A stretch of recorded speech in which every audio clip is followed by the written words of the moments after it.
बरेली में Oswal sugar mill के गन्ना किसानों के 2 वर्ष से लंबित भुगतान और चल रही नीलामी प्रक्रिया पर रोक लगाए जाने के विरोध में पैनी नजर है। सामाजिक संस्था की अध्यक्ष एडवोकेट सुनीता गंगवार ने किसानों के प्रतिनिधि मंडल के साथ मंडल आयुक्त कार्यालय पहुंचकर ज्ञापन सौंपा। ज्ञापन में बताया गया कि नवाबगंज क्षेत्र के विधायक द्वारा नीलामी प्रक्रिया पर आपत्ति दर्ज कराए जाने के बाद मंडलायुक्त द्वारा प्रक्रिया पर रोक लगा दी गई है, जिससे क्षेत्र के किसानों में भारी आक्रोश व्याप्त है। किसानों का कहना है कि आपत्ति को निरस्त कराने की मांग को लेकर वे 2 बार धरने पर बैठ चुके हैं, लेकिन अब तक कोई निर्णय नहीं लिया गया। संस्था अध्यक्ष एडवोकेट सुनीता गंगवार ने चेतावनी देते हुए कहा कि यदि शीघ्र ही नीलामी प्रक्रिया से रोक नहीं हटाई गई और किसानों का बकाया भुगतान नहीं कराया गया तो किसान अनिश्चितकालीन धरना शुरू करेंगे। उन्होंने कहा कि किसानों का आक्रोश जन आंदोलन का रूप ले सकता है, जिसकी जिम्मेदारी प्रशासन की होगी। मंडलायुक्त की अनुपस्थिति में उप मंडलायुक्त ने ज्ञापन प्राप्त किया। इस दौरान ब्रह्मानंद गंगवार, राम रतन गंगवार, विजय गंगवार और संस्था के कोषाध्यक्ष वाहिद अहमद अंसारी सहित कई किसान मौजूद रहे।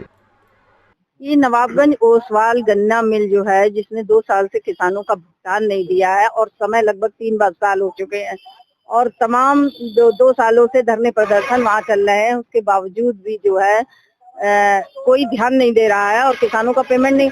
इस संबंध में 9 दिन मैंने रखा था तहसील में धरना, उसके बाद दिसंबर में, उसके बाद लिखित आश्वासन पे धरना समाप्त हुआ था। नवाबगंज प्रशासन ने नीलामी की प्रक्रिया करके भूमि को नीलाम करके कहा कि गन्ना किसानों का पेमेंट किया जाएगा।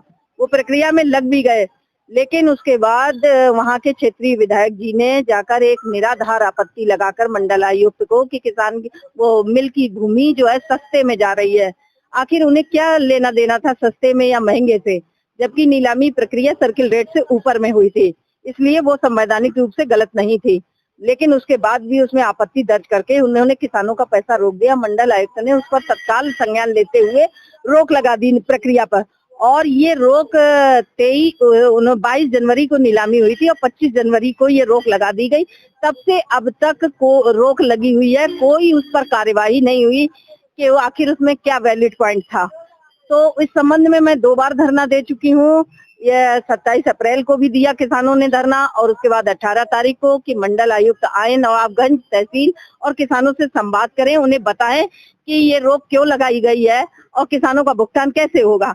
लेकिन मंडल आयुक्त नहीं आए, उच्च अधिकारियों के कान तक बात नहीं पहुंचती ऐसा लगता है, जबकि मीडिया में बराबर चल रहा है। उसके बाद भी इसका मतलब है कि उच्च अधिकारी जो है पूरी तानाशाही पे उतारू हैं। और उसके बाद जो है 18 तारीख को वहाँ के नवाबगंज प्रशासन के निर्देशानुसार कि उन्होंने कहा एक बार आप लोग भी मिल लीजिए कमिश्नर साहब से, तो उसी संबंध में आज हमने अपना एक प्रार्थना पत्र दिया। लेकिन कमिश्नर साहब यहाँ अवेलेबल नहीं थे, जबकि उन्हें डेट पता थी कि 21 तारीख को किसान आएंगे और संस्था आएगी, लेकिन उसके बावजूद भी वो यहाँ नहीं थे। तो उपायुक्त यहाँ मौजूद थे, उनको हम लोगों ने अपना प्रार्थना पत्र दिया है। यदि इस पर मंडल आयुक्त कोई कदम नहीं उठाते, उस रोक को खत्म नहीं करते हैं, निराधार रोक है, निराधार आपत्ति है, तो उसके बाद आक्रोशित किसान कुछ भी करने पे आमादा हो सकते हैं और अनिश्चितकालीन धरने पर जाएंगे। और मैं मीडिया के माध्यम से ये बताना चाहती हूँ कि इस बार अनिश्चितकालीन धरना इसके लिए नहीं होगा कि आप कोई लिखित आश्वासन या वर्बल आश्वासन देकर धरना समाप्त करवा पाएंगे। आप उसके बाद जब खातों में पैसा पहुंच जाएगा, उसके बाद ये धरना समाप्त होगा। भूख हड़ताल तक करनी पड़ी, इसके लिए भी हम सब तैयार हैं, क्योंकि किसानों के पैसे के साथ जो डाका डाला जा रहा है वो डाका नहीं डालने दिया जाएगा।